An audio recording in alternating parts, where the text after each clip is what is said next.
خصوصاً على افضلهم وخاتم النبیین محمد الامین وعلى آلہ وصحبہ اجمعین.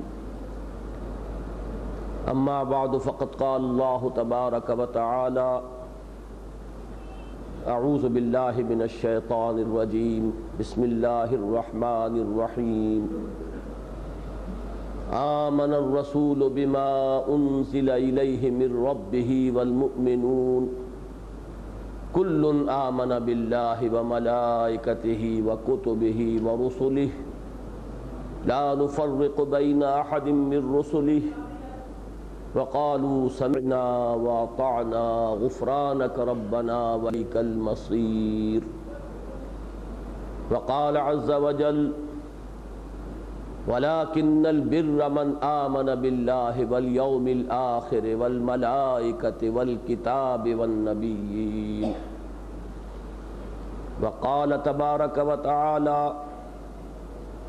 إنما المؤمنون الذين آمنوا بالله ورسوله ثم لم يرتابوا وجاهدوا بأموالهم وأنفسهم في سبيل الله اولئک هم الصادقون.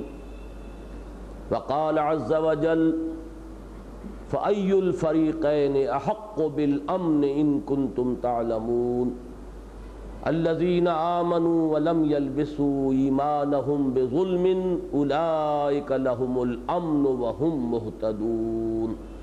صدق الله العظيم. رب اشرح لي صدري ويسر لي امري واحلل عقدة من لساني يفقهوا قولي. اللهم ربنا نور قلوبنا بالإيمان واشرح صدورنا للإسلام. اللهم حبب إلينا الإيمان وزينه في قلوبنا وكره إلينا الكفر والفسوق والعصيان واجعلنا من الراشدين آمين يا رب العالمين. حضرات، اگرچہ قرآن مجید میں سورہ حج کے آخر میں اللہ تعالیٰ نے فرمایا ہے هو سماکم المسلمین من قبل وفی ھذا،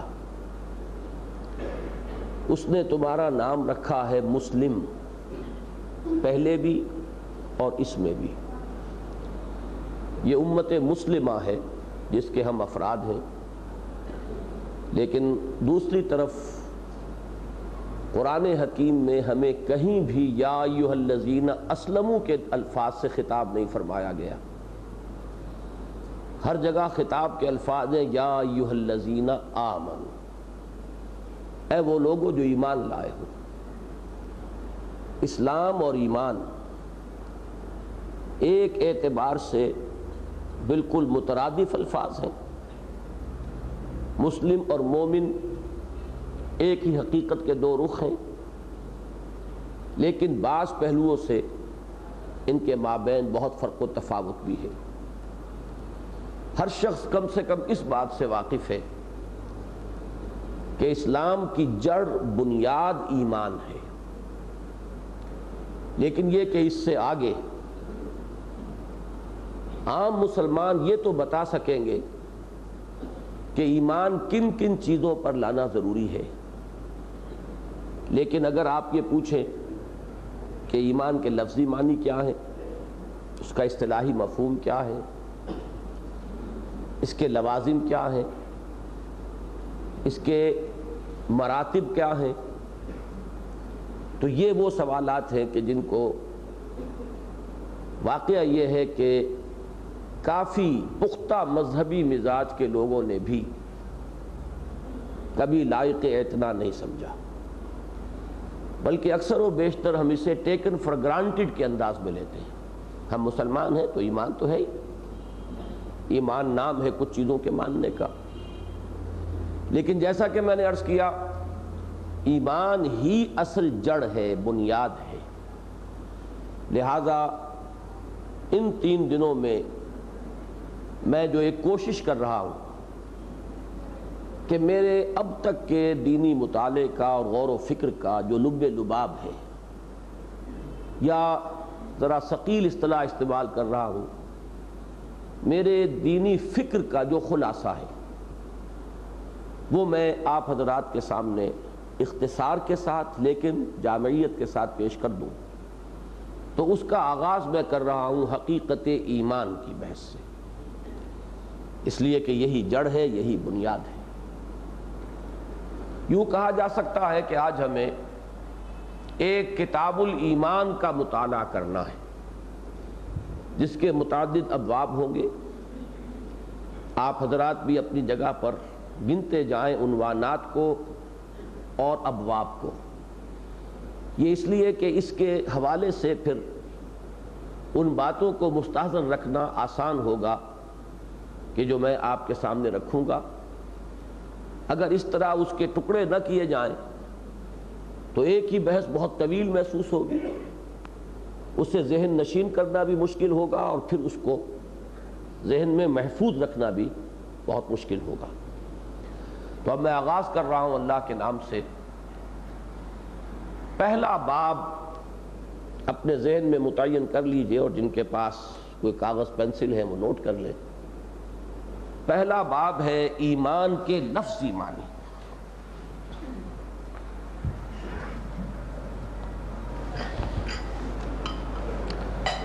جیسا کہ میں نے عرض کیا، ہم آج ایک کتاب الایمان کا مطالعہ کر رہے ہیں۔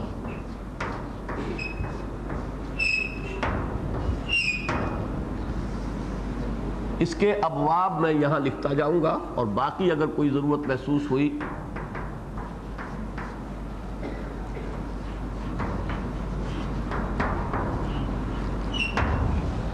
لفظی معنی۔ یہ بات آپ میں سے اکثر حضرات کے علم میں ہوگی کہ عربی زبان میں میرا اندازہ یہ ہے کہ 99% الفاظ کا ایک 6 حرفی مادہ ہوتا ہے، روٹ، 3 لیٹرڈ روٹ، جیسے عین لام میم۔ اب اس سے بے شمار الفاظ آپ خود بنا سکتے ہیں، بلکہ آپ کے ذہن میں ہیں۔ اسی سے لفظ عالم بنا، اسی سے معلوم، پھر معلومات، اسی سے علامہ، اسی سے معلم، اسی سے متعلم، اسی سے استعلام، مکتب الاستعلام جو حضرات بھی عرب ممالک میں جاتے آتے رہتے ہیں، تو انکوائری آفس جہاں سے معلومات حاصل کی جا سکتی ہوں۔ بے شمار الفاظ ڈھلتے چلے جائیں گے، مختلف ان کے سانچے ہیں جنہیں عربی میں وزن کہتے ہیں، مختلف اوزان پر لفظ بنتے چلے جائیں گے، یا یوں کہیے کہ سانچوں میں ڈھلتے چلے جائیں گے۔ لیکن 2 باتیں ذہن میں رکھیے، سانچے کے بدلنے سے اضافی معنی تو پیدا ہوں گے، لیکن اس روٹ سے تعلق منقطع نہیں ہوگا۔ جیسے کہ ایک درخت کی جڑ ہے، تنا ہے، شاخیں ہیں، شاخ در شاخ، لیکن آخری شاخ اور آخری پتا بھی جڑ سے متعلق ہے۔ اگر نہ ہوگا تو وہ زندہ نہیں رہے گا، مرجھا جائے گا۔ اسی طریقے سے اسے روٹ کہتے اس لیے کہ اس سے حرفی مادے سے تعلق منقطع نہیں ہوگا، اور اسی پر غور کرنے سے اصل میں جسے فقہ اللغہ کہا جاتا ہے،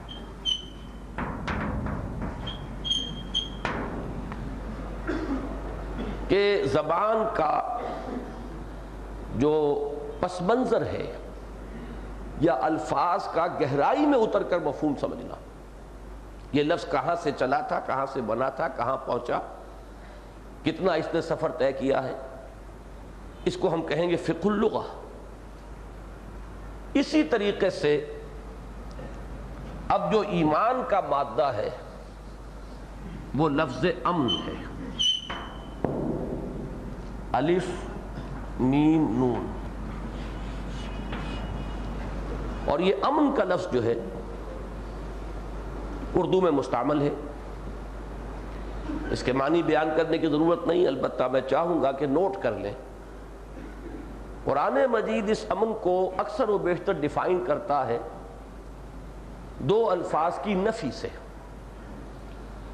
اصول ہے تعرف الاشیاء بازدادہا، کسی شے کی اصل معرفت بسا اوقات اس کا جو اپوزٹ ہے، جو اس کا ضد ہے، اس کے ذریعے حاصل ہوتی ہے۔ تاریکی کے حوالے سے روشنی کی معرفت حاصل ہوگی۔ تو تعرف الاشیاء بازدادہا، اس اعتبار سے قرآن مجید دو الفاظ لاتا ہے کہ اگر ان کی نفی ہو جائے تو وہ حالت امن ہوگی، خوف اور حزن۔ لا خوف علیہم ولا هم یحزنون، بار بار آیا ہے، الا ان اولیاء اللہ لا خوف علیہم ولا هم یحزنون۔ اولیاء اللہ تو وہی ہیں جن پر نہ کوئی خوف ہے اور نہ کوئی انہیں حزن لاحق ہوتا ہے۔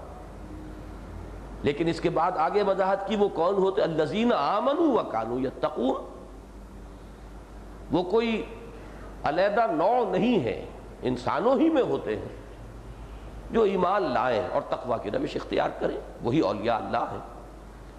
اور ایمان کا جو آخری حاصل ہے وہ زوال خوف و حزن ہے۔ اس زوال خوف و حزن سے مجھے اقبال کا ایک شعر یاد آیا، نہ ہو نومید نومیدی زوال علم و عرفاں ہے، امید مرد مومن ہے خدا کے رازدانوں میں۔ تو زوال علم و عرفاں کی بجائے زوال خوف و حزن، یہ ہے امن۔ اب ذرا اس لفظ کی، اس سے آگے کا سفر ہمیں طے کرنا ہے کہ یہ کہاں سے ہو کر کہاں تک پہنچا ہے۔ بطور فعل جب یہ امن تو اسم ہے، بطور فعل جب یہ ثلاثی مجرد سے آئے گا، یہ جن حضرات کو یہ ابتدائی گرامر بھی معلوم نہیں ہے وہ بس سنیں، جنہیں کچھ قواعد مستحضر ہیں وہ ان کے حوالے سے ذہن نشین کریں۔ سننے والے بھی بالکل محروم نہیں رہیں گے۔ کن عالمن او متعلمن او سامعن، یا عالم بنو یا متعلم بنو، اور یا پھر تیسرے درجے میں یہ ہے کہ سامع بنو، تو سمع تو آپ کر ہی لیں گے۔ اس میں آئے گا امنا یا امنو،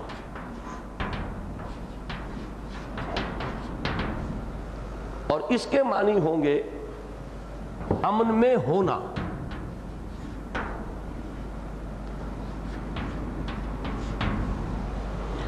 قرآن مجید میں بہت سے مواقع پر ایک سوالیہ انداز میں فرمایا ہے، آمنتم من فی السماء، کیا تم بالکل نڈر ہو گئے ہو، امن میں ہو، تمہیں کوئی خوف نہیں رہا اس آسمان والے کا، اس کی پکڑ کا تمہیں کوئی خوف نہیں؟ آمنتم من فی السماء ان یخسف بکم الارض، تمہیں اس کا کوئی خوف نہیں کہ وہ تمہیں زمین میں دھنسا سکتا ہے؟ تو امن یا منو، امن میں ہونا۔ اس سے کچھ اسم بھی بنتے ہیں۔ اس میں فاعل بنے گا آمنن، آمنن کے معنی ہوں گے وہ شخص کے جو امن میں ہو۔ اس میں مفعول بنے گا مامونن، لیکن مامونن کے معنی کیا ہے؟ وہ جس سے امن حاصل کر لیا گیا ہو، جس سے کوئی خوف نہ ہو۔ یہ ذرا مشکل ہے، بڑی مشکل سے ذہن میں اس لفظ کا یہ مفہوم آتا ہے، لیکن ایک آیہ مبارکہ کے حوالے سے یاد رہ سکے گا، ان عذاب ربک غیر مأمون، تیرے رب کا عذاب ایسی شے نہیں ہے کہ جس سے بے خوف ہو جایا جائے، غیر مأمون ایسی شے نہیں ہے کہ جس سے کوئی نچنت رہے، نڈر ہو جائے۔ تو مأمون وہ نہیں ہے جو امن میں ہو، بلکہ مامون وہ ہے کہ جس سے کوئی خوف نہ رہے۔ ایک لفظ بنے گا اس میں ظرف مأمنن، امن کی جگہ۔ یہ سورہ توبہ میں آیا ہے، ثم ابلغہ مأمنہ، آمن کا لفظ بھی یاد آیا ہوگا، لَتَدْخُلُنَّ الْمَسْجِدَ الْحَرَامَ إِنْ شَاءَ اللَّهُ آمِنِينَ محلقین رؤوسکم ومقصرین لا تخافون۔ آمنن جو امن میں ہو، مامونن جس سے امن ہو، جس سے کوئی خوف نہ ہو، ڈر نہ ہو، مأمن جو امن کی جگہ ہو۔ ثم ابلغوا مأمنا، یہ سورہ توبہ میں فرمایا گیا کہ اگر مشرکین میں سے کوئی تم سے پناہ طلب کرے تو اسے پناہ دے دو، یہاں تک کہ وہ آئے، اللہ کا کلام سن لے، پھر ثم ابلغوا مأمنا، پھر اسے اس کی امن کی جگہ تک پہنچا دو۔ یہ نہیں کہ وہیں اس سے کہو کہ فیصلہ کرو اب تم قبول کرتے ہو یا نہیں، اور نہیں قبول کرتے ہو تو گردن مار دی جائے، یہ تو اس پناہ دینے کے خلاف ورزی ہو جائے گی۔ آپ نے دعوت پہنچا دی، جو بات سمجھنا چاہتا تھا سمجھا دی، اب اسے پہنچ جانے دیجئے اس کی امن کی جگہ، فیصلہ وہاں کرنے دیجئے۔ یہ آیت اس وقت نازل ہوئی ہے جبکہ آخری چیلنج دے دیا گیا تھا سورہ توبہ کی جو ابتدائی 6 آیات ہیں کہ اب صرف 4 ماہ کی مہلت ہے۔ فَإِذَا انْسَلَخَ الْأَشْهُرُ الْحُرُمُ فَاقْتُلُوا الْمُشْرِكِينَ حَيْثُ وَجَدتُّمُوهُمْ، جیسے ہی یہ حرمت والے مہینے ختم ہو جائیں تو پھر قتل کرو انہیں مشرکین کو جہاں چاہو، جہاں پاؤ۔ لیکن اس سے ایک استثناء کیا گیا، ایک شخص سمجھنا چاہ رہا ہے تو اس کو سمجھنے کا موقع دو، پناہ دو، وہ آئے سمجھے، پھر اسے اس کے امن کی جگہ پہنچاؤ، پھر جو اقدام کرنا ہو کرو۔ تو یہ الفاظ ذرا پہچانیے، آمینہ یا امنو، امن میں ہونا، آمن مامون مامن۔ اب اس میں ایک چیز اور، اس میں بے یا لام کا اضافہ ہوتا ہے، پریپوزیشنز کے بڑھنے سے معنی میں تبدیلی ہوتی ہے۔ اس کی سادہ ترین مثال جو 5ویں 6ٹھی جماعت کا بچہ بھی سمجھ لے گا، ٹو گیو، اس کا ایک مفہوم ہے، ٹو گیو اپ اس کا بالکل ہی کوئی اور مفہوم ہے، ٹو گیو ان اس کا کچھ اور مفہوم ہے۔ عربی میں اتنا فرق و تفاوت نہیں ہوگا، یہ انگریزی کی بات ہے، اتنا لمبا چوڑا فرق عربی میں نہیں ہوگا، لیکن روٹ سے تعلق جو ہے منقطع نہیں ہوگا۔ یہاں تو معلوم ہوتا ہے کہ اس روٹ سے کوئی تعلق ہی نہیں رہا، لیکن یہ کہ بہرحال پریپوزیشنز کے اضافے سے فرق ضرور پڑے گا۔ جب آئے گا امینا بے یا امینا علا، اس کے معنی ہوں گے کسی کو امین سمجھ کر کوئی شے اس کے پاس رکھوا دینا، ٹو ٹرسٹ ہم، یعنی آپ نے کسی کے پاس پیسے رکھوائے، کسی ایسے شخص کے پاس تو نہیں رکھوائیں گے جس سے آپ کو اندیشہ ہو خیانت کا، اسی کے پاس رکھوائیں گے جس سے آپ کو امن ہوگا، جس سے آپ یہ محسوس کرتے ہوں گے کہ یہ خیانت نہیں کرے گا، تو اس امن سے تعلق قائم رہا۔ امین بنانا، کسی کے پاس امانت رکھوانا، تو امینہ بے اور امینہ علا یہ مفہوم ذرا بدل گیا، لیکن امن کے ساتھ تعلق منقطع نہیں ہوا۔ اب آئیے ثلاثی مزید فی میں،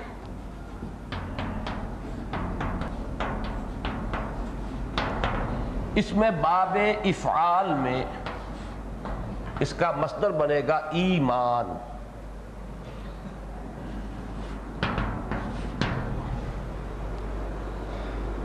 فعال ایمان، اور ایمان بن جائیں گے کس کو امن دینا۔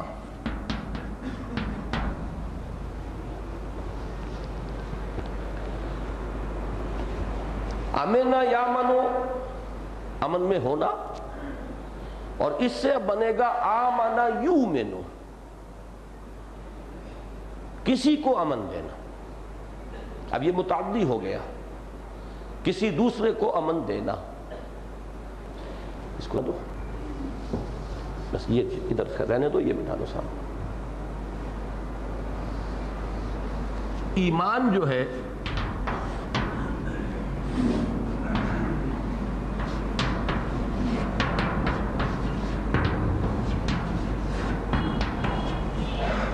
اس سے اس میں فاعل بنے گا مؤمنن۔ اب مومنون کے معنی بتائیے۔ ایمان بخشنے والا، ایمان عطا کرنے والا، امن دینے والا۔ یہیں سے اللہ کا ایک نام بنتا ہے المومن، جو سورہ حشر کے آخر میں اللہ کے اسماء کا سب سے بڑا گلدستہ ہے۔ المومن المہیمن عزیز الجبار المتکبر، تو اللہ امن بخشنے والا ہے، امن عطا فرمانے والا ہے۔ اس میں بھی اب تعدیہ ہوگا بے اور لام سے، آمنا بے، آمنا لے، اس کے ہیں تصدیق کرنا۔ اب یہ ذرا تھوڑا سا سوچنا پڑے گا کہ کیا یہ اپنی جڑ سے منقطع ہو گیا؟ دیکھیے، تصدیق دنیا میں ہمیشہ دو چیزوں کی ہوتی ہے، دعویٰ اور خبر۔ کسی نے آ کر کوئی دعویٰ کیا، کسی نے آ کر کوئی خبر دی، اب رد عمل دو ممکن ہے، یا تردید یا تصدیق۔ تردید کی تو ایک طرح کا تصادم شروع ہو گیا، وہ کمتر ہو زیادہ ہو، تم جھوٹ کہتے ہو، تمہارا دعویٰ جھوٹا ہے، تصادم شروع ہو گیا کہ نہیں؟ وہ صرف باللسان بھی ہو سکتا ہے تصادم، اور پھر بالید بھی ہو سکتا ہے تصادم۔ یہ تو اس مسئلے کی انٹینسٹی اور اس کی گمبھیرتا کتنی ہے اس پر متعلق، اس سے اس کا تعلق ہوگا، لیکن تکذیب ہمیشہ ایک تصادم کو جنم دیتی ہے، اور تصدیق امن دینا ہے۔ ایک شخص نے ایک دعویٰ کیا، ہم تسلیم کرتے ہیں آپ کے دعوے کو، گویا کہ ہم نے امن دیا۔ ایک شخص نے خبر دی، ٹھیک ہے آپ صحیح کہتے ہیں، صدقہ، تو ہم نے امن دیا۔ اس روٹ سے تعلق منقطع نہیں ہوگا، امن سے اس کا رشتہ ٹوٹا نہیں ہے۔ یہاں تک ہم پہنچ گئے ہیں، امنا یامنو، امنا بے لام، آمنا یومنو ایمانن، اس سے آمنا بے، آمنا لے، بے کے ساتھ یا لام کے ساتھ کہنا چاہیے مجھے، با کے ساتھ یا لام کے ساتھ۔ عربی میں تو اسے بے نہیں کہتے، با کہتے ہیں۔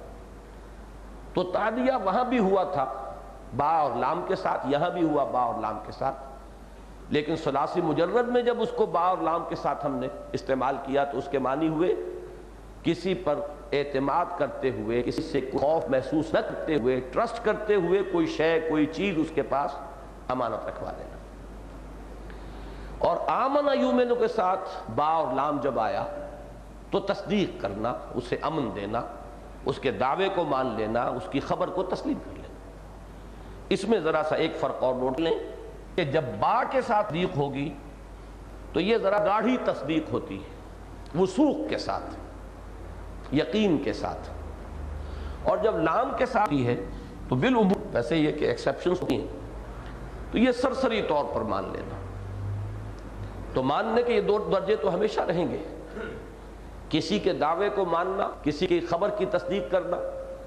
آپ نے سرسری طور پر بھائی ٹھیک ہے، آپ ٹھیک کہتے ہیں، ایک یہ کہ مجھے پورا اعتماد ہے، میں وثوق کے ساتھ آپ کی بات کو مان رہا ہوں، تو یہ درجے رہیں گے۔ اور عام طور پر پہلے درجے کے لیے یہ حرف لام کا استعمال ہوگا اور دوسرے درجے کے لیے حرف با کا۔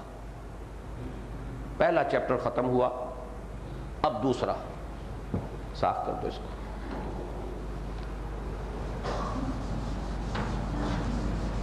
مختصر ہے،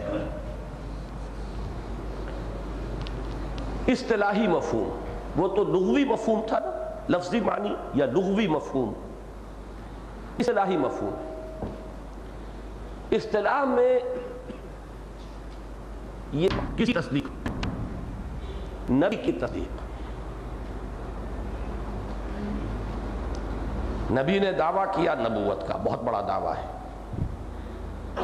ہم تو کہ پیدائشی مسلمان ہیں، ایک چیز کو مانتے چلے آ رہے ہیں، تو ہمیں اس دعوے کی جو اہمیت زیادہ نہیں۔ آپ تصور کیجئے مکے میں نبی اکرم صلی اللہ علیہ وسلم ایک عام انسان کی طرح، عام اس معنی میں نہیں کہ کردار اور اخلاق میں وہ ان جیسے ہوں، بہترین اخلاق، بہترین کردار، لیکن اور تو کوئی بات نہیں۔ اور یکایک انہوں نے آ کے دعویٰ کیا، میرے پاس فرشتہ آیا اور شہنشاہ ارض و سما نے مجھے اپنا نمائندہ بنایا ہے، سفیر بنایا ہے، ایجنٹ بنایا ہے، تمہیں میری اطاعت کرنی ہوگی، اس لیے کہ رسول ماننے کے معنی جو ہے کامل اطاعت ہے۔ تو یہ دعویٰ کتنا بڑا تھا، اس دعوے اصلی ہے وہ ایمان ہے۔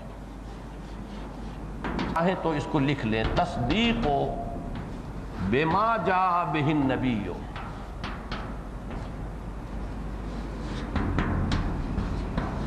صلی اللہ علیہ وسلم، تصدیق کرنا اس بات کی جو لائے ہیں محمد صلی اللہ علیہ وسلم، یہی بات۔ البتہ بما جاء جو ہے اس میں دو چیزیں شامل ہوں گی، ایک ما وراء الطبیعت حقائقی پر ہے، some metaphysical truths، اور ایک ہے احکام، اوامر، نواہی،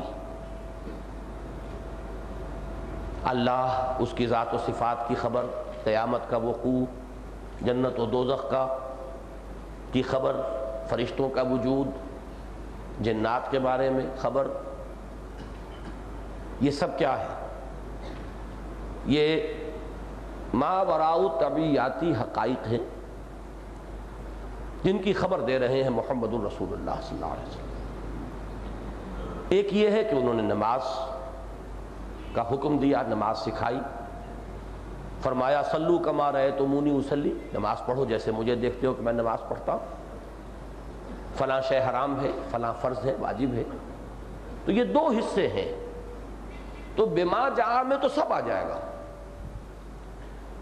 اور واقعہ یہ ہے کہ اس میں سے کسی چیز کا انکار بھی ایمان کی نفی ہو جائے گا۔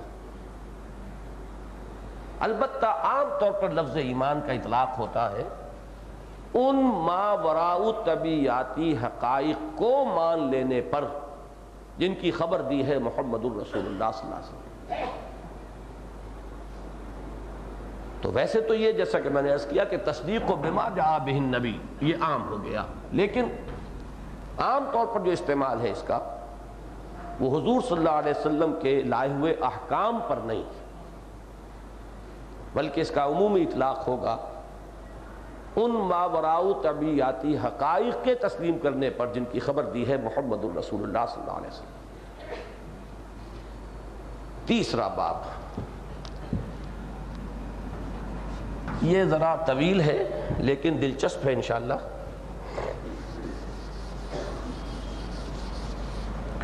اس کا تعلق جڑ جائے گا اسی چیز سے، اسی لفظ سے جو میں نے ابھی استعمال کیا،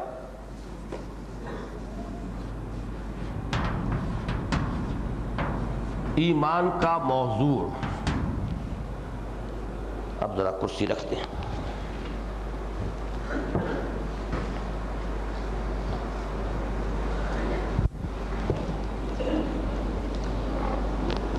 میں نے عرض کیا تھا کہ اس کا تعلق اب جڑ جائے گا ایک لفظ سے جو میں نے ابھی استعمال کیا تھا، ما وراء طبیعاتی حقائق، میٹافزیکل ٹروتھس۔ اب اس کے حوالے سے ذرا اس مسئلے کو سمجھ لیجئے کہ ہم اور ہر انسان جو اس دنیا میں زندگی بسر کرتا ہے یا کبھی کرتا رہا ہے یا آئندہ کبھی کرے گا، اس کے رویے کا دار و مدار، اس کے کانڈکٹ کا دار و مدار کچھ ما وراء طبیعاتی حقائق کو ماننے یا رد کرنے پر ہوگا، چاہے اس نے شعوری طور پر اس کا فیصلہ نہ کیا ہو۔ جس ماحول میں انسان پیدا ہوا اس میں جو رائے چل رہی ہے اس نے اسی رائے کو انکانشسلی، غیر شعوری طور پر اس کو تسلیم کیا اور گاڑی چلا دی، اپنی زندگی کی روش پر وہ رواں دواں ہو گیا۔ صرف 99% نہیں، میں سمجھتا ہوں 99,999 فی لاکھ افراد وہ ہوتے ہیں جو اس دوسری کیٹیگری میں ہیں، جو خود غور نہیں کرتے ان ما وراء طبیعاتی مسائل پر۔ میں کون ہوں، کہاں سے آیا ہوں، آیا یہ تو معلوم ہے پیدائش اس طرح ہوتی ہے، میں بھی ہوا ہوں گا اسی طرح پیدا، لیکن اس پیدائش سے پہلے بھی میرا کوئی وجود تھا، اور ایک موت تو آنی ہے، جیسے سب مر رہے ہیں میں بھی مروں گا، لیکن آیا موت بس دی اینڈ ہے، میرے وجود کا اختتام ہے، یا بیونڈ ڈیتھ بھی میرا کوئی وجود ہے، کوئی ایگزسٹنس ہے تو کیا ہے؟ پھر یہ کہ یہ کائنات کیا ہے؟ آیا یہ ہمیشہ سے ہے اور ہمیشہ رہے گی، خود بخود چل رہی ہے اور چلتی رہے گی، یا یہ کہ کوئی اس کا بنانے والا ہے، اس نے اسے کسی وقت معین پر بنایا اور کسی مہلت معینہ ہی تک کے لیے بنایا، اور اسی کے چلائے چل رہی ہے اور اسی کے ختم کیے ختم ہو جائے گی؟ پھر یہ کہ اگر معاملہ یہ ہو کہ ہے کوئی خالق بنانے والا چلانے والا، تو میرا اس کے ساتھ کیا تعلق ہے؟ کوئی رابطہ ہے یا نہیں؟ پھر اس سے آگے بڑھیے، خیر کیا ہے شر کیا ہے؟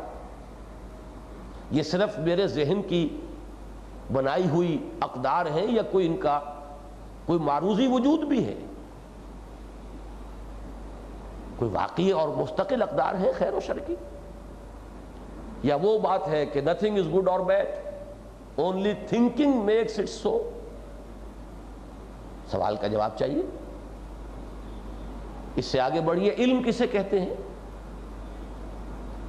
علم کا ایک ذریعہ مجھے معلوم ہے، حواس خمسہ سے کچھ معلومات حاصل ہوتی ہے، ہر انسان کا تجربہ ہے، آنکھیں دیکھتی ہیں، کان سنتے ہیں، ہاتھ سینس آف ٹچ اس سے کچھ محسوس کرتا ہے، لمس سے قوت لامسہ ہے، سونگھتے ہیں، چکھتے ہیں، یہ تو ہے۔ ایک اور چیز کا بھی احساس ہوتا ہے کہ ایک پاور آف ریزننگ ہے ہمارے پاس، ایک فیکلٹی ہے، انٹلیکٹ ہے، کچھ نتیجے نکالتے ہیں کہ دیکھا دھوئیں کو اور حکم یہ لگایا کہ آگ ہے، حالانکہ دیکھی آگ نہیں، دھواں دیکھا ہے۔ لیکن کیا اس سے آگے بھی کوئی سورس آف نالج ہے؟ پھر اس سے بھی آگے بے شمار حیوانات کو میں دیکھ رہا ہوں، چلتے ہیں، پھرتے ہیں، کھاتے ہیں، پیتے ہیں، اور بھی بہت سی چیزیں میرے اور ان کے درمیان مشترک ہیں، ان میں بھی تناسل ہے، پروکریشن ہے، ریپروڈکشن ہے، بقائے نسل ہے، وہ بھی گھروندے بناتے ہیں یا گھونسلے بناتے ہیں۔ تو کیا میں بھی محض ایک حیوان ہوں، نسبتاً زیادہ ترقی یافتہ حیوان، یا یہ کہ میری حقیقت کوئی نوعیت کے اعتبار سے کوانٹیٹیو نہیں کوالیٹیٹیو کوئی فرق ہے میرے اور حیوانوں کے مابین؟ یہ سارے سوالات ہیں اور بڑے بنیادی ہیں، اور ہر شخص سمجھ سکتا ہے کہ کسی شخص کے لیے زندگی میں کوئی ایٹیچیوڈ اختیار کرنا ممکن نہیں جب تک کہ وہ ان سوالوں میں سے جوابات میں سے کوئی ایک یا دوسرا جواب اختیار نہ کر لے۔ یہ ضرور ہوگا کہ کانشسلی نہیں ہے تو انکانشسلی ہے، خود سوچ سمجھ کر وہاں نہیں پہنچا تو تقلیداً پہنچا ہے۔ تو 99,999 فی لاکھ افراد تو وہی ہیں دنیا میں کہ جو خود سوچتے نہیں، بلکہ وہ ان سوالات کا کوئی ایک جواب جو کہ ان کے معاشرے میں جس میں وہ آنکھ کھولتے ہیں، جو بھی پریولنٹ ہوتا ہے، جو بھی دنیا میں اس وقت اس میں معاشرے میں رائج ہوتا ہے، اسے قبول کر لیتے ہیں تقلیداً، اور اپنا وہ رویہ جو ہے روش زندگی کی گاڑی کو وہ چلا دیتے ہیں۔ لیکن ہمیشہ کچھ لوگ ایسے رہے ہیں جنہوں نے ان معاملات میں تقلید سے ابا کیا، انکار کیا۔ ان کے اندر ایک داعیہ پیدا ہوا، ایک ارج پیدا ہوئی to know the truth for themselves۔ حقیقت کیا ہے میں خود جاننا چاہتا ہوں، میں خود رائے قائم کرنا چاہتا ہوں۔ اور یہ جان لیجئے کہ یہ وہ لوگ ہیں کہ جب ان میں داعیہ یہ پیدا ہو جاتا ہے تو پھر دنیا کی کسی چیز کی اہمیت اس سے زیادہ نہیں رہتی ان کے نزدیک۔ کوئی عیش، کوئی آرام، کوئی دنیاوی لالچ، ان کے پاؤں کی بیڑی نہیں بنتا، ہر شے کو تج دیتے ہیں، اور یہی pursuit of knowledge, the search for truth, یہ ان کا سب سے بڑا موٹیو بن جاتا ہے۔ مثال گوتم بدھ کیا نہیں تھا، کپل وستو کا شہزادہ، 30 برس کی عمر، جوان بیوی، محل کا عیش و آرام اور دودھ پیتا بچہ چھوڑ کر ایک شخص نکل گیا۔ نہ معلوم کتنے رشیوں منیوں کی انہوں نے سیوا کی، کتنوں کی جوتیاں سیدھی کی اور کتنوں کے لیے کیا کیا، کیا ملا کیا نہیں ملا یہ میں نہیں جانتا۔ جو کچھ ان کی طرف منسوب کیا جا رہا ہے وہ صحیح منسوب کیا جا رہا ہے، غلط یہ بھی میرا موضوع نہیں، صرف مثال یہ دینی ہے کہ جب یہ سوالات ذہن میں پیدا ہو جائیں حقیقت کیا ہے، تو پھر کوئی شے انسان کو روک نہیں سکتی، کوئی لالچ جو ہے اس کے پاؤں کی بیڑی بن نہیں سکتی۔ بالکل ویسٹ میں چلے جائیے، سقراط سوچ رہا ہے، اپنی سوچ کے نتائج بیان کر رہا ہے، وہ نتائج معاشرے کے جو اس وقت کے تصورات ہیں اس کی نفی کر رہے ہیں، نوجوان اس کے گرد جمع ہو رہے ہیں، نوجوانوں کی ذہنی بغاوت سے وہ معاشرہ پریشان ہو جاتا ہے، یہاں تک کہ بالآخر اس کے سامنے یہ آپشن رکھا جاتا ہے، زندہ رہنا چاہتے ہو تو زبان بند رکھو، ورنہ یہ زہر کا پیالہ ہے، ابھی پی لو، no third alternative, and he chooses the cup of poison۔ زندگی بے معنی ہے، جو حقیقت صحیح یا غلط مجھ پر منکشف ہوئی ہے اس کا میں اعلان نہ کروں، اعتراف نہ کروں، چرچا نہ کروں، تو پھر جینا چے سود، کس لیے جینا؟ اور مثال چاہیے، سلمان فارسی رضی اللہ تعالی عنہ ایران میں پیدا ہو رہے ہیں، اور جو بھی اس وقت ان کا مذہبی نظام ہے اس میں ایک اونچے منصب پر باپ فائز ہے، لیکن سوال پیدا ہوتا ہے ذہن میں، تقلیداً اس چیز کو قبول کرنے سے طبیعت ابا کرتی ہے، سوال یہ پیدا ہوتا ہے کہ اپنے ہاتھ سے آگ جلائیں، اپنے ہاتھ سے ایندھن ڈالیں، پھر اس کے سامنے ہاتھ جوڑ دیں۔ پھر آپ کو معلوم ہے کس قدر مشقتیں اٹھائیں، گھر بار چھوڑا، شام میں پہنچے، عیسائی راہبوں کی سیوا کی، خدمتیں کی، ایک کے بعد دوسرے کے پاس، تیسرے کے پاس، طبیعت کو اب بھی تسلی نہیں ہو رہی، آخری شخص بتاتا ہے کہ میرا علم بتا رہا ہے کہ آخری نبوت کا ظہور جو ہے اب قریب ہے، جنوب کی سرزمین میں کھجوروں کے جھنڈ میں اس آخری نبی کا ظہور ہوگا، جاؤ قسمت آزمائی کرو۔ سفر کا ارادہ کرتے ہیں، قافلے پر ڈاکہ پڑتا ہے، گرفتار ہو جاتے ہیں، غلام بنا کر بیچ دیے جاتے ہیں، لیکن خریدنے والا مدینے کا ایک یہودی ہے، پہنچ گئے وہاں، لیکن اب بدے ہوئے ہیں، غلام ہیں، خبریں پہنچ رہی ہیں کہ مکے میں کسی نے دعویٰ کیا ہوا ہے، لیکن کیسے جائیں، غلام ہیں۔ یہاں تک کہ میں کہا کرتا ہوں کہ کنواں چل کر پیاسے کے پاس آیا ہے، خود حضور صلی اللہ علیہ وسلم مدینے پہنچے۔ بہرحال اس سے زیادہ تفصیل میں جانے کا یہ موقع نہیں ہے، مثال صرف دے رہا ہوں کہ یہ وہ لوگ ہیں اصل میں کہ جو ٹرینڈ سیٹنگ کا ایک لفظ آج کل استعمال ہو رہا ہے، یہ وہ لوگ ہیں جو سوچتے ہیں، غور کرتے ہیں، کچھ نتائج ان کے سامنے آتے ہیں، پھر ان نتائج کو وہ بیان کرتے ہیں، جو لوگ اسے قبول کرتے چلے جاتے ہیں، وہ ایک فلسفہ یا ایک مذہب بن جاتا ہے اور لوگ اس کی پیروی کرتے ہیں، پھر صدیوں تک لوگ وراثتاً اس عقیدے کو، اس نظریے کو، اس فلسفے کو قبول کرتے ہوئے چلے جاتے ہیں، تاکہ پھر کوئی اٹھے اسے چیلنج کرے، پھر کوئی فلسفہ آئے، کوئی نئی حکمت آئے، کوئی نئی ہدایت آئے۔ تو یہ جان لیجئے کہ یہ جو موضوع ہے فلاسفہ کا، جو موضوع ہے فلسفے کا، وہی موضوع ہے ایمان کا۔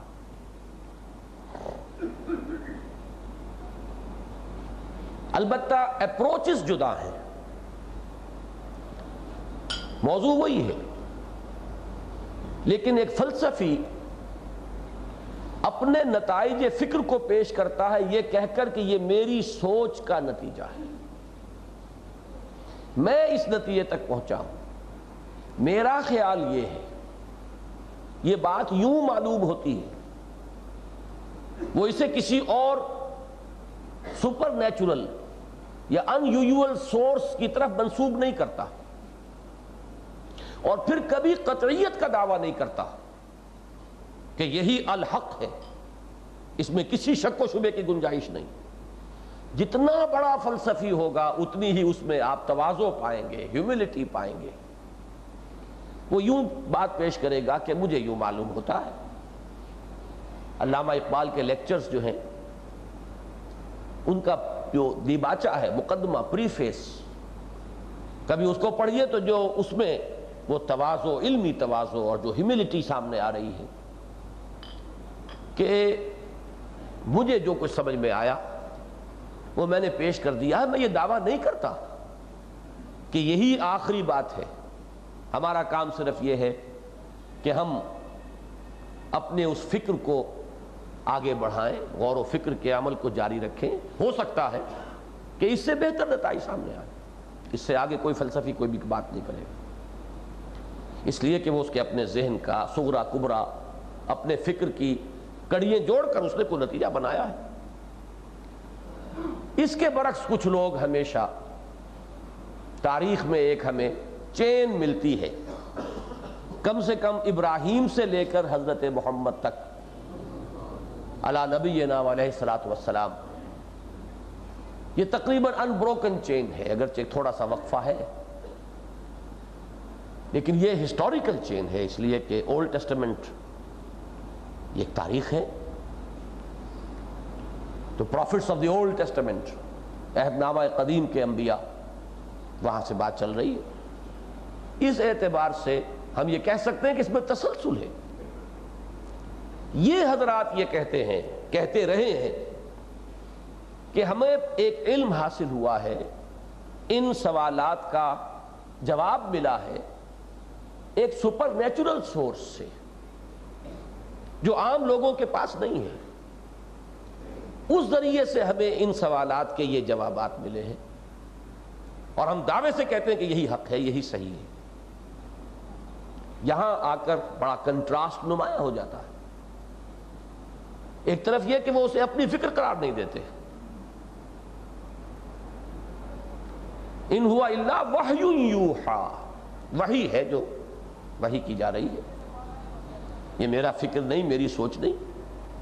ان اتبع الا ما یوحا الیہ، میں تو خود پیروی کر رہا ہوں اس کی جو میری طرف وحی کیا جا رہا ہے، میں تو ایک پیسو ریسیپینٹ ہوں، مجھے ایک چیز دی گئی ہے اور میں اسے بیان کر رہا ہوں۔ تو فلسفی سے بیسیکلی ایک بات تو یہ مختلف ہوئی، اور دوسری بات یہ مختلف ہوئی کہ وہ اس دعوے کے ساتھ کہتا ہے کہ یہی حق ہے، یہی صحیح ہے، ذالک الکتاب لا ریب فیہ۔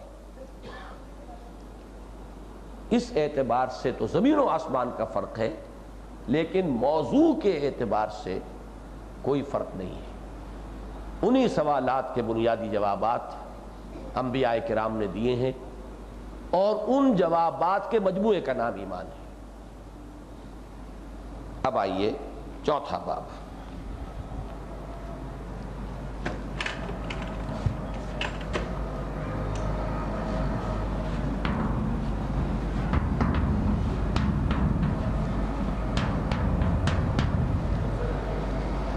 ایمانیات ثلاثہ۔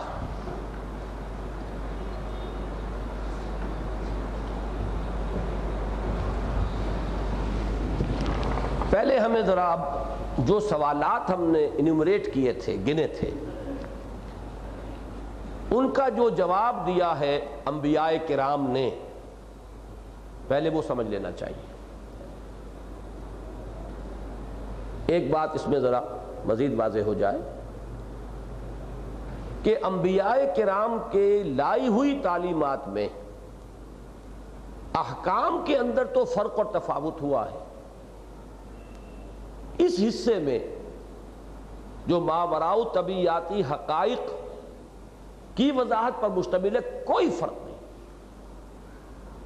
ایمان ایک ہی رہا ہے، شرائع مختلف رہی ہیں، نماز کی حیتیں بدل گئی ہیں، روزے کے احکام بدل گئے ہیں۔ اور ایک ذرا میں جب وہ ایمان کے موضوع کا ذکر کر رہا تھا تو ایک آیت کا حوالہ کہ حضرت ابراہیم علیہ السلام نے جب اپنے والد سے کہا تھا یا ابت انی قد جانی من العلم ما لم یاتک فاتبعنی اہدک صراطا سویا، یہ ہے وہ دعویٰ کہ جو سورس آف نالج، جو سورسز آف نالج ہے عام انسانوں کے پاس، میں جو کچھ کہہ رہا ہوں وہ ان میں سے کسی سورس سے حاصل شدہ معلومات نہیں ہے، ورنہ تو والد آپ ہیں، میں تو ولد ہوں، میں تو بیٹا ہوں، تجربہ زیادہ آپ کا ہے، میں ناتجربے کار ہوں، معمر آپ ہیں، میں نوعمر ہوں۔ ہر دلیل جو ہے اس کا تقاضا یہ ہوگا کہ میں آپ کی بات مانوں، میں آپ کے پیچھے چلوں۔ آپ کے بال سفید ہیں، میرے سیاہ ہیں، اور باپ کہہ سکتا تھا کہ ہم نے یہ بال دھوپ میں سفید نہیں کیے ہیں، تم کہاں سے آئے ہمیں پڑھانے والے؟ اس کی پہلے ہی انہوں نے جو ہے وجہ بیان کر دی کہ یا ابت، ابا جان، انی قد جانی من العلم ما لم یاتک، میرے پاس وہ علم آیا ہے جو آپ کے پاس نہیں آیا تھا، فتبعنی، پس میری پیروی کیجئے، اہدک صراطا سویا، میں آپ کو کی رہنمائی کروں گا سیدھے راستے کی طرف۔ تو میں یہ کہا کرتا ہوں کہ یہاں ہر اعتبار سے گنگا الٹی بہہ رہی ہے، جبکہ بیٹا باپ سے یہ مطالبہ کر رہا ہے، لیکن اس کے لیے دلیل ہے۔ اب آئیے ایمانیات ثلاثہ۔ پہلی بات جو انبیاء بتاتے ہیں، جو انہوں نے بتائی ہے، یہ چیزیں تو میں چاہتا ہوں کہ ذہن نشین ہوں، اسی ترتیب کے ساتھ ذہن نشین ہوں۔ نمبر ایک، یہ کائنات نہ ہمیشہ سے ہے نہ ہمیشہ رہے گی۔ دس یونیورس جو ہمارے لیے باؤنڈ لیس نظر آ رہی ہے، تا حد نگاہ پھیلی ہوئی، جس کا ہمیں کچھ پتہ نہیں کہاں شروع ہوتی ہے کہاں ختم ہوتی ہے، لیکن یہ پوری کائنات نہ قدیم ہے اور نہ غیر فانی ہے، یہ حادث ہے اور فانی۔ البتہ ایک ہستی ہے جو قدیم ہے اور باقی ہے، وہ ہستی اس کی کریٹر ہے، اس نے اس کو پیدا کیا، وہ ہمیشہ سے ہے، without any beginning, without any and, وہ قدیم اور ہمیشہ باقی رہنے والا۔ وَيَبْقَى وَجْهُ رَبِّكَ ذِي الْجَلَالِ وَالْإِكْرَامِ كُلُّ مَنْ عَلَيْهَا فَانٍ، وہ اس کی کریٹر ہے۔ اور یہ کریشن، دو الفاظ نوٹ کیجئے قرآن مجید میں آتے ہیں، اس کریشن کے دو وصف ہیں، بالحق، خلق السماوات والارض بالحق، یہ حق کے ساتھ پیدا کی گئی، یہ بامقصد ہے، یہ پر حکمت ہے، الل ٹپ نہیں ہے، کھیل کود کے لیے نہیں بنائی گئی ہے، بیکار اور عبث نہیں ہے، باطل نہیں ہے۔ ربنا ما خلقت ھذا باطلا افحسبتم انما خلقناکم عبثا، نہ باطل ہے نہ عبث ہے، نہ اللہ نے کھیل کود کے مشغلے کے طور پر یہ کام کیا ہے، یہ تخلیق بالحق ہے۔ اور نمبر دو، الی اجل مسمی، ایک وقت معین تک کے لیے، ایک وقت آئے گا کہ اس کی بساط طے کر دی جائے گی۔ یوم نطوی السماء کطی السجل للکتب، کہیں آتا ہے والسماوات مطویات بیمینہ، یہ ساری خلائیں اور فضائیں اس کے داہنے ہاتھ میں لپٹی ہوئی ہوں گی۔ آگے چلیے، وہ ہستی جو کریٹر ہے، وہ تنہا ہے اپنی ذات میں، صفات میں، اختیارات میں، حقوق میں، اس کا نہ کوئی مثل ہے، نہ مثال ہے، نہ مثیل ہے، نہ ضد ہے، نہ ند ہے۔ اب اس کے لیے ایک لفظ انگریزی کا جو ہے یونیک، ایک بالکل یونیک ہستی جس کے لیے کوئی مثال نہیں، مثل نہیں، مثیل نہیں، کفو نہیں، ضد نہیں، ند نہیں، کچھ۔ یہ تو ہوا نہیں کا معاملہ، اور اس بات کیا ہے؟ تمام صفات کمال اس میں بتمام و کمال موجود ہے۔ جس خیر کا بھی تم تصور کرو گے، جس اعلیٰ قدر کا تم تصور کر سکتے ہو، وہ اس کی ذات میں بتمام و کمال موجود ہے۔ قوت تو وہ القوی ہے، عزت تو وہ العزیز ہے، حیات تو وہ الحی ہے، سماعت تو وہ السمیع ہے، بصارت تو وہ البصیر ہے، فعال لما یرید ہے، ارادہ، علم تو بکل شیء علیم ہے، قدرت تو علی کل شیء قدیر ہے۔ جس چیز کا بھی تصور کرو، اس کو قرآن مجید مختصر ترین الفاظ میں کہتا ہے لہ الاسماء الحسنی۔ الاسماء الحسنی میں حصر ہے، تمام اچھے نام اسی کے ہیں۔ اگرچہ تعین کے ساتھ ہم اسماء حسنی انہی کو مانیں گے جو یا قرآن میں آئے یا حدیث میں آئے۔ جیسے کہ ہمیں معلوم ہے کہ نبی بہت سے آئے جن کا قرآن میں ذکر نہیں، رسلا قد قصصناہم علیک من قبل ورسلا لم نقصصہم علیک، لیکن تعین کے ساتھ اسی کو رسول مانیں گے جس کا قرآن میں ذکر ہے۔ بعض لوگ ان باتوں کو سمجھتے نہیں، تو اس بات پر بھی انہیں الجھن ہونے لگتی ہے کہ تمام اچھے نام اسی کے ہیں، کیسے کہہ دیا آپ نے؟ اللہ کے اسماء حسنی تو صرف وہی ہیں جو قرآن اور حدیث میں ہیں۔ تو بات صحیح ہے، تعین کے ساتھ وہی نام ہوں گے۔ فَادْعُوهُ بِهَا، جب ہم پکاریں گے اللہ کو تو انہی ناموں کے ذریعے پکاریں گے جن کا قرآن اور حدیث میں ذکر آیا ہے۔ لیکن علی الاطلاق جب کہیں گے تو ہر اچھا نام اسی کا ہے، اس لیے کہ ہر خیر اس کی ذات میں بتمام و کمال موجود ہے۔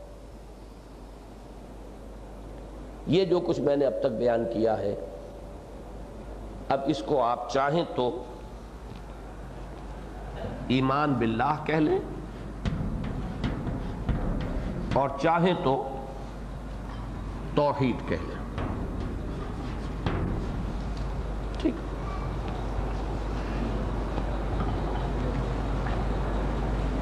اب آگے چلیے، اب آئیے اپنی طرف۔ اس خالق نے جو کچھ پیدا کیا ہے اس میں اس کی کریشن کا نقطہ عروج انسان ہے۔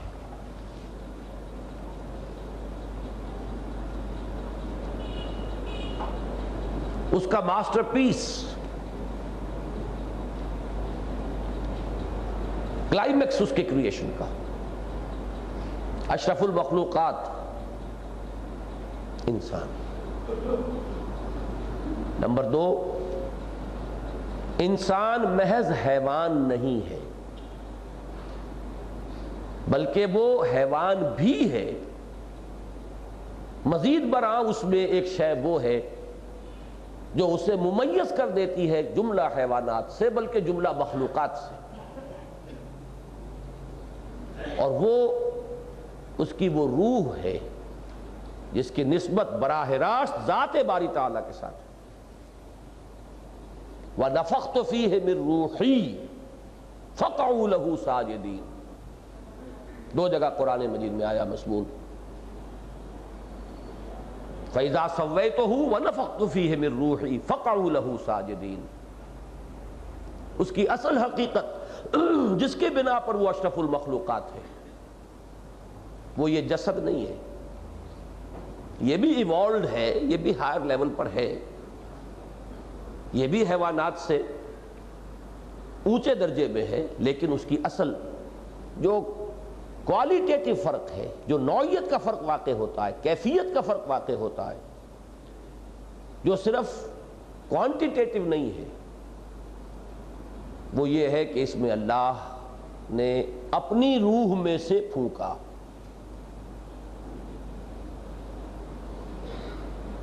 نمبر 3، اس کی زندگی صرف یہ پیدائش سے موت تک کا وقفہ نہیں ہے، بلکہ بہت طویل بہت طویل بہت طویل۔ تو اسے پیمانہ امروز و فردا سے نہ ناپ، جاویداں پہم دماں ہر دم جواں ہے زندگی۔ یہ تو در حقیقت اس کی کتاب زندگی کا صرف دیباچہ ہے، مقدمہ ہے، یہ پریفیس ہے، کتاب تو کھلے ہی موت کے بعد۔ اصل زندگی وہ ہے، وہ اینڈلیس ہے، یہ محدود ہے، فائنائٹ اور انفائنائٹ کے درمیان کوئی نسبت ہی نہیں، لہذا اس کے مقابلے میں یہ زندگی کھیل کود ہے۔ وَمَا الْحَيَاةُ الدُّنْيَا إِلَّا لَهْوٌ وَلَعِبٌ،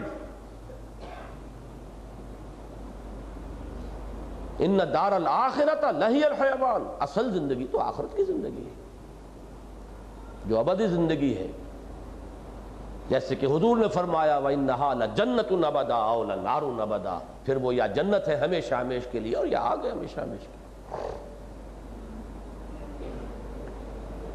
نمبر 4،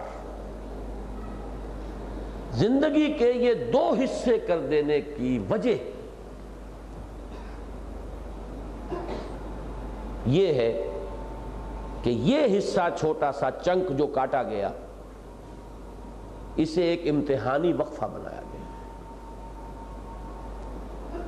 قلزم ہستی سے تو ابراہ مانند حباب، اس زیاں خانے میں تیرا امتحان ہے زندگی۔ خلق الموت والحیات لیبلوکم ایکم احسن عملا، ورنہ یہ مسلسل ایک ہی زندگی رہتی، بیچ میں وقفہ ڈالا ہے۔ موت ایک زندگی کا وقفہ ہے، یعنی آگے بڑھیں گے دم لے کر، اس سے جو ایک علیحدہ حصہ کیا ہے، یہ ایک امتحانی وقفہ ہے۔ پروو یور ورتھ، خلق الموت والحیات لیبلوکم ایکم احسن عملا۔ اس زندگی کے خاتمے کے بعد یا اس سے متصل کہیے عالم برزخ ہے، پھر ایک یوم القیامہ ہے، اس میں حشر و نشر ہے، بعث بعد الموت ہے، حشر و نشر ہے، حساب کتاب ہے، اس امتحان میں کامیابی یا ناکامی کے فیصلے ہیں، اور اس کے بعد اس کے نتیجے میں یا ابدی سزا ہے یا ہمیشہ کے لیے روح و ریحان و جنت نعیم۔ ابدی سزا کا نام جہنم ہے، اور ابدی روح و ریحان اس کا نام جنت ہے۔ اس سب کو جمع کیجئے تو اس کو کہیں گے ایمان بالآخرہ یا معاد۔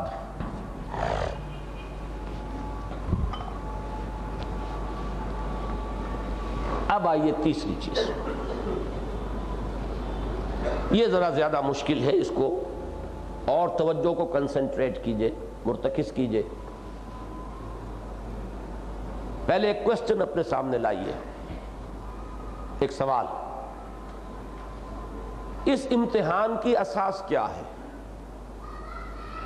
امتحان دیتے ہیں کچھ پڑھا کر، سکھا کر،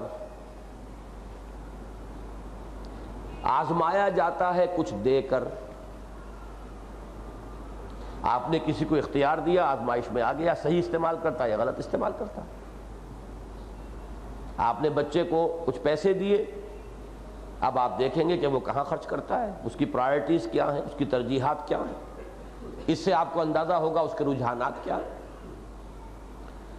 تو آزمائش یا کچھ دے کر ہے یا پھر امتحان کچھ پڑھا کر ہے؟ کس بنیاد پر امتحان ہے؟ جواب نوٹ کیجئے۔ نمبر 1، اللہ نے تمہیں سماعت دی، بصارت دی، اور اسی میں 3 اور مندرج کر لیجئے ان کے ذیل میں، باقی بھی حواس 5 میں سے 3، 5 میں سے 3 اور۔ یہ پہلی چیز ہے جو اللہ نے دی۔ پھر تمہیں عقل دی، وہ جو میں نے عرض کیا تھا علم کا، عقل دی۔ نمبر 3، تمہارے اندر نیکی اور بدی کی پہچان پیدا کی، ودیت کی۔ فَأَلْهَمَهَا فُجُورَهَا وَتَقْوَاهَا۔ فجور اور تقویٰ، وہ جو میں نے کوسچنز پوز کیے تھے ان میں یہ بھی تھا کہ کیا نیکی اور بدی کی کوئی مستقل اقدار ہے، پرماننٹ ویلیوز ہیں؟ ہاں ہیں۔ یہ صرف تھنکنگ میکس اٹ سو والی بات نہیں ہے، یہ بہت بڑا دھوکہ ہے۔ نیکی اور بدی کی اقدار مستقل ہے، اور وہ انسان کو سکھائے جانے کی ضرورت نہیں ہے، وہ اس کے اندر امپرنٹڈ ہیں، اس کی نیچر میں انگرینڈ ہیں، الہامی طور پر دی گئی ہیں۔ وَنَفْسٍ وَمَا سَوَّاهَا فَأَلْهَمَهَا فُجُورَهَا وَتَقْوَاهَا۔ فجور اور تقویٰ کا علم الہامی طور پر عطا کیا ہے۔ کتنی باتیں ہوئیں؟ سماعت، بصارت، عقل، نیکی اور بدی کی پہچان۔ نمبر 4، ایک شے اور بھی ہے جو اللہ نے، جو روح رکھی ہوئی ہے، اس روح میں ایک پیاس رکھی ہے اپنی محبت کی، اس روح میں ایک تڑپ ہے، اپنے مرکز کی طرف مائل پرواز تھا حسن، بھولتا ہی نہیں عالم تیری انگڑائی کا۔ یہ روح جو ہے اپنے مرکز کی طرف مائل بپرواز رہتی ہے۔ بشنو از نئے چوں حکایت میں کند، بس جدائی ہا شکایت میں کند۔ اس میں اس اپنے مرکز سے علیحدگی کی وجہ سے ایک ہجر کی کیفیت ہے، ایک بے چینی ہے، اور اس بے چینی کو اگر سکون مل سکتا ہے تو صرف اسی کی یاد سے، اسی کے ساتھ لو لگانے سے۔ الا بذکر اللہ تطمئن القلوب۔ 4 چیزیں ہیں جن کی بنیاد پر انسان مسئول ہے، اکاؤنٹیبل ہے، رسپانسبل ہے، جواب دہ ہے۔ ان 4 چیزوں کی بنیاد پر امتحان لیا جائے گا۔ اب دیکھیے، پہلی بات کے لیے نوٹ کیجئے آیت، خلق الانسان من نطفة امشاج نبتلیہ، انا خلقنا الانسان من نطفة امشاج نبتلیہ فجعلناہ سمیعا بصیرا۔ ہم نے انسان کو ملے جلے نطفے سے پیدا کیا کہ اسے جانچیں، پرکھیں، آزمائیں، امتحان میں ڈالیں، تو ہم نے اسے سمیع اور بصیر بنایا۔ یہ فا کا کلمہ جو جوڑ رہا ہے، یہ فائے سببیہ ہے، اس کے لیے ہم نے یہ کیا، سماعت اور بصارت دی۔ کھول آنکھ، زمین دیکھ، فلک دیکھ، فضا دیکھ۔ اللہ تمہاری نگاہوں سے اوجھل سہی، اللہ کی آیات تو ہر چہر طرف پھیلی ہوئی ہے۔ اگر دھوئیں کو دیکھ کر آگ کا علم حاصل کر سکتے ہو تو آفاق و انفس کے مشاہدات سے اللہ کو نہیں پہچان سکتے۔ حق میری دسترس سے باہر ہے، حق کے آثار دیکھتا ہوں میں، وہ آثار تو موجود ہیں۔ اس نے تمہیں عقل دی تو فرمایا گیا ان السمع والبصر والفؤاد کل اولئک کان عنہ مسئولا۔ جواب دہی کرنی پڑے گی ان چیزوں کی، انہی کی بنیاد پر تو تم مسئول ہو، جواب دہ ہو۔ نتیجہ کیا نکلا؟ اس امتحان کی اصل بنیاد وہ چیزیں ہیں جو اللہ نے انسان میں پیدا کر کے اسے دنیا میں بھیجا ہے۔ البتہ اس پر اضافہ ہے فضل اور رحمت کا۔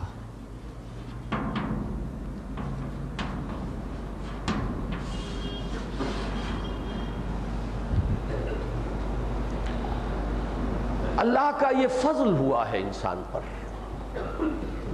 اور اللہ کی رحمت کا ظہور یہ ہے کہ اس نے اس امتحان کو آسان بنا دیا۔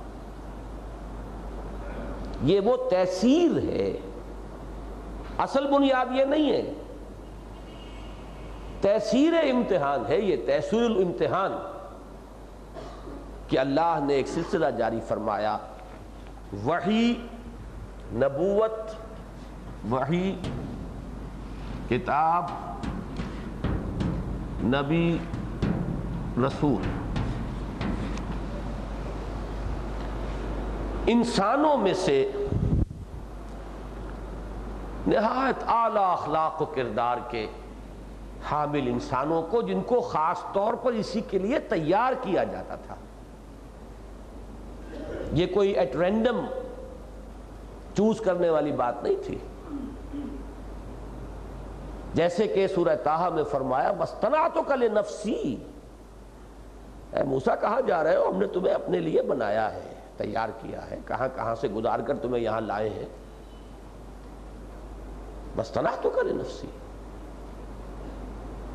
تو انسان اعلیٰ ترین سیرت و کردار کے حامل، اعلیٰ ترین انسانی اقدار پر فائز، انسانیت کے بلند ترین مقام پر فائز انسانوں کو چنتا رہا، فرشتے کے ذریعے سے اس کے پاس وحی بھیجی، اس وحی کے ذریعے سے وہ مابعد طبیعیاتی حقائق بھی اجاگر کیے، روشن کیے، واضح کیے، اور زندگی گزارنے کا صحیح راستہ بھی ان کو سکھایا۔ نبیوں کو مامور کیا کہ یہ وحی کے جو آئی ہے اس کے علم کو عام کریں، پہنچائیں، اور اپنے عمل سے اس کا ایک نمونہ پیش کریں، اس کی پریکٹیکیبلٹی کو ثابت کر دیں کہ وہ قابل عمل ہے، اور اس کا ایک نہایت جامع نمونہ اپنی شخصیتوں کے اندر پیش کریں، تاکہ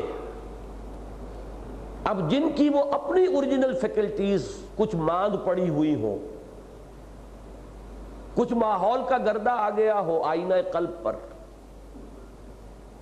کچھ نگاہوں پر بھی کسی غلط فلسفے کی وجہ سے کوئی سحر اس کے اوپر ہو، آنکھوں پر جادو کا اثر ہو جاتا، نظر بند ہو گئی، تو اس سلسلے سے ان کے لیے اس امتحان کو آسان کیا جائے۔ یہی وجہ ہے کہ نبوت کو رحمت قرار دیا گیا، اور جب یہ رحمت اپنے نقطۂ عروج کو پہنچی تو وہ رحمت للعالمین قرار پائے، محمد الرسول اللہ صلی اللہ علیہ وسلم۔ اب اس کو آپ جمع کر لیجئے، وحی سے پہلے ایک اور لفظ ایڈ کیجئے، فرشتہ۔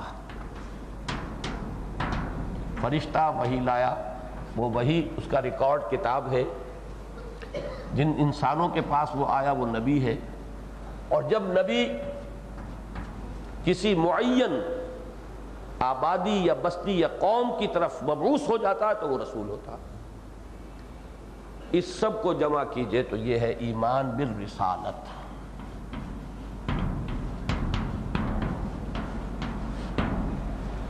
یہ ہے ایمانیات ثلاثہ۔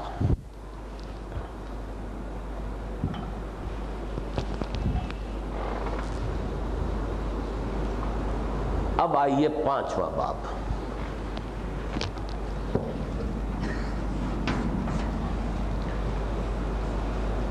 اس میں انہی ایمانیات ثلاثہ کے بارے میں دو باتیں میں نے باب علیحدہ بنایا ہے تاکہ اس کو یاد کرنے میں، مستحضر رکھنے میں آسانی ہو جائے، ویسے وہ اسی کے ذیل میں بھی مندرج ہو سکتا ہے۔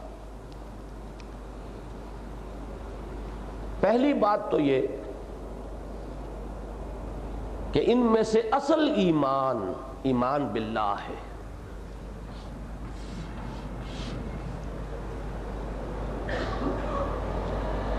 اور یہ دونوں ایمان اسی کی کورولریز ہیں۔ کرولریز، فروعات، شاخیں.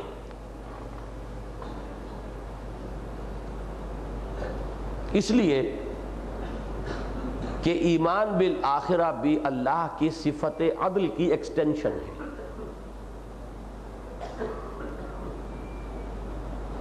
اور ایمان بالرسالت اللہ کی صفت ہدایت کی توسیع ہے.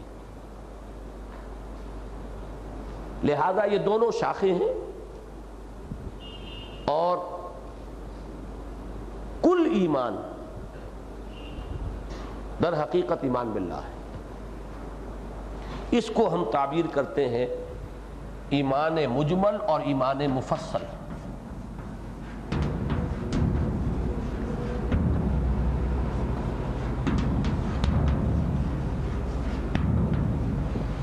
ایمان مجمل میں صرف اللہ کا ذکر آئے گا. آمنت باللہ کما ہوا باسمائہ وصفاتہ وقبلت جمیع احکامہ اقرار باللسان وتصدیق بالقلب. مجمل کسے کہتے ہیں؟ اجمال سے ہے، مختصر. مجملاً ایمان نام ہے ایمان باللہ کا. میں نے مانا اللہ کو جیسا کہ وہ ظاہر ہے اپنے اسماء و صفات سے. اس کی ذات کو میں نہیں جانتا. میرا کل علم جو ہے اس کے بارے میں وہ اس کے اسماء و صفات کے حوالے سے. اور میں نے تسلیم کیے اس کے کل احکام. قبلت جمیع احکام ہی قبول کیے. اقرار باللسان، اس کا اقرار کر رہا ہوں زبان سے. تصدیق بالقلب، اور بعض جگہ الفاظ ملیں گے تصدیق بالجنان، میں تصدیق کرتا ہوں دل سے. اب جب مفصل ہوگا تو آمنت باللہ وملائکتہ وکتبہ ورسلہ والیوم الآخر والقدر خیرہ وشرہ من اللہ تعالی والبعث بعد الموت. اسی کے لیے میں نے آیات پڑھی تھی سورہ بقرہ کی لاسٹ بٹ ون آیت. آمن الرسول بما انزل الیہ من ربہ والمؤمنون کل آمن باللہ وملائکتہ وکتبہ ورسلہ. یہاں آخرت کا ذکر نہیں ہے، لیکن آیہ بر آیت نمبر 177 اسی سورہ مبارکہ کی، اس میں وَلَٰكِنَّ الْبِرَّ مَنْ آمَنَ بِاللَّهِ وَالْيَوْمِ الْآخِرِ وَالْمَلَائِكَةِ وَالْكِتَابِ وَالنَّبِيِّينَ. نیکی تو اصلاً اس کی ہے جو ایمان لایا اللہ پر اور فرشت اور یوم آخر پر اور فرشتوں پر اور کتابوں پر. لیکن ایمان مفصل کے الفاظ جو ہیں اصلاً وہ حدیث سے ماخوذ ہیں. حدیث جبرائیل میں جب حضور سے پوچھا گیا اخبرنی عن الایمان، تو یہ الفاظ ہیں جن میں جواب دیا تھا حضور نے، اور وہ ہمارے ایمان مفصل کے اندر شامل ہیں. آمنت باللہ وملائکتہ وکتبہ ورسلہ والیوم الآخر والقدر خیرہ وشرہ من اللہ تعالی والبعث بعد الموت. دوسری چیز اس میں 5ویں باب کا ایک سیکنڈ حصہ ہے. ان ایمانیات ثلاثہ کی ایک ریلیٹیو امپورٹنس ہے.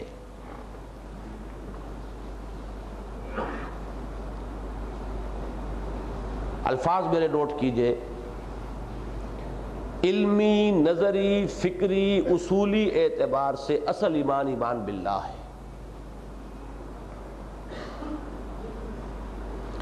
شرعی، فقہی، قانونی اعتبار سے اصل ایمان ایمان بالرسالت ہے. اللہ کو بھی مانتا ہو انسان، آخرت کو بھی مانتا ہو، رسول کو نہ مانے کافر. اور نمبر 2، اللہ کو بھی اسی طرح مانے جیسے کہ رسول نے ماننا بتایا. اپنے طور پر مانے تو وہ ایمان نہیں ہے. آخرت کو بھی انہی تفاصیل کے ساتھ مانے جو رسول نے بتائیں، تب وہ مومن ہوگا. اپنے سے جی سے گھڑی ہوئی تفاصیل یا مجملاً یہ کہ ہاں جی ہے there is some sort of existence beyond death، یہ نہیں، یہ ایمان بالآخرہ نہیں. اللہ کو ان اسماء و صفات کے ساتھ ماننا معتبر ہوگا جس کی خبر رسول نے دی. کما ہوا باسمائہ و صفاتہ اور آخرت کو ان تفاصیل کے ساتھ ماننا معتبر ہوگا جس کی خبر رسول دے رہے ہیں۔ تو معلوم ہوا کہ قانونی، فقہی، شرعی اعتبار سے اصل ایمان رسالت ہے۔ نمبر 3، اخلاقی عملی اعتبار سے اصل ایمان بالآخرہ ہے۔ عمل درست ہوگا تو اس سے ہوگا۔ آخرت کی باز پرس کا احساس، جواب دہی کا احساس، یہ بار بار جو آتا ہے، اتقوا اللہ اتقوا اللہ اتقوا اللہ حق تقاتہ فاتقوا اللہ ما استطعتم، یہ اگر احساس ہے جواب دہی کا، انذار، خبردار کرنا اس آخرت سے جو کہ نبی کا سب سے اہم، سب سے بنیادی، اولین فریضہ ہے، یہ ہوگا تو عمل درست ہوگا۔ اس میں کوئی کمزوری آ گئی تو ایمان باللہ بھی ذات و صفات کی ایک بحث بن جائے گی، الہیات کا گورکھ دھندا بن جائے گا، ہے یہی بہتر الہیات میں الجھا رہے، اس کے سوا کچھ ہاتھ پلے نہیں آئے گا۔ وہ جو اقبال نے کہا زندہ قوت تھی زمانے میں یہ توحید کبھی، اور اب کیا ہے فقط ایک مسئلہ علم کلام، ہے صفات ذات حق حق سے جدا یا عین ذات، کرتے جائیے بحثیں، ایسی بحثیں، بالآخر کہنا پڑا لا عین ولا غیر۔ اہل سنت جو ہیں جہاں آ کر پناہ لیتے ہیں کہ نہ صفات کو ہم عین کہہ سکتے ہیں اللہ کی ذات کا، نہ غیر کہہ سکتے، پھر کیا کہیں لا عین ولا غیر، یہ ساری بحثیں ہوں گی پھر، اور عمل جو ہے اس پر کوئی اثر مترتب نہیں ہوگا۔ اور ایمان بالرسالت بھی عشق رسول کی وہ شکل اختیار کرے گا جو آپ کو سڑکوں پر نظر آتی ہے جلوسوں کی شکل میں، اور بھنگڑے ڈالتے ہوئے اور جشن مناتے ہوئے، یہ عشق رسول بنے گا ایمان بالرسالت، اگر آخرت کی بات پر اس کا احساس نہیں۔ پھر نعتیں ہوں گی اور زمین و آسمان کے قلابے ہوں گے اور مدینے کی گلیاں ہوں گی اور نہ معلوم کیا ہوگا، عمل نہیں ہوگا۔ عمل ہوگا تو ایمان بالآخرہ سے۔ تو یہ دونوں چیزیں اصل میں تو اسی چوتھے باب کا ایک، آپ اس کو سب چیپٹر بھی کہہ سکتے ہیں، لیکن بہت اہم ہے اس لیے علیحدہ رکھیے۔ اصولی، عقلی، علمی، نظری اعتبار سے اصل ایمان باللہ، شرعی، قانونی، فقہی اعتبار سے اصل ایمان بالرسالت۔ ایمان باللہ بھی وہی معتبر جو ان اسماء و صفات کے ساتھ ہو جس کی خبر رسول نے دی، ایمان بالآخرہ بھی وہی معتبر جو ان تفاصیل کے ساتھ ہو جس کی خبر رسول نے دی صلی اللہ علیہ وسلم۔ اور عملی اعتبار سے اخلاق پر اثرات کے مترتب ہونے کے اعتبار سے اصل اہمیت ایمان بالآخرہ کی۔ اگر آپ نے کوئی ایسا چور دروازہ نکال لیا کہ مانتے بھی ہیں پر نہیں مانتے، تو یہ سب کچھ جو ہے ایمان باللہ، ذات و صفات کی ایک ذہنی عیاشی، اور ایمان بالرسول نام کا عشق رسول کے جس میں عمل اور اتباع کا کوئی شائبہ نہ ہو، یہ صورت اختیار کر لے گی۔ 5 چیپٹر ختم ہو گئے اور اس کے بعد ابھی یہ بحث جاری رہے گی۔